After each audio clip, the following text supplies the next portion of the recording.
अस्सलाम वालेकुम नाज़रीन, अवां ॾिसी रहिया आहियो HRJDO न्यूज़ ऐं आहियां वज़ीर उंडड़। नवाब शाह मां ख़बर शामिल कयूं था AK ॾाहरीअ जी।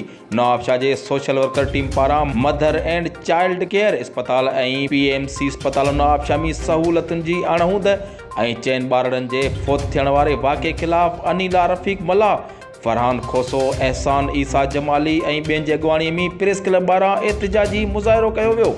उन ई मौक़े ते मुज़ाहिरीन मीडिया सां ॻाल्हाईंदे चयो त अस्पताल जे डॉक्टरनि जे बेध्यानीअ सबबि अस्पताल अंदरि 4 ॿार फोत थी विया, जेका इंतिहाई ॾुख जहिड़ी ॻाल्हि आहे। हिननि चयो त मदर एंड चाइल्ड अस्पताल में तमामु घणी बेध्यानीअ जे करे मरीज़ ॿारड़ा ॾींहों ॾींहुं कमज़ोर थींदा था वञनि ऐं नतीजे में उहे फोत थी वञनि था। हिननि चयो त अस्पताल में का दवा नथी मिले ऐं नई वरी टेस्टूं थियनि थियूं ऐं अस्पताल अंदरि मरीज़ ॿारनि जे वारसनि जी तज़रील कई वञे थी।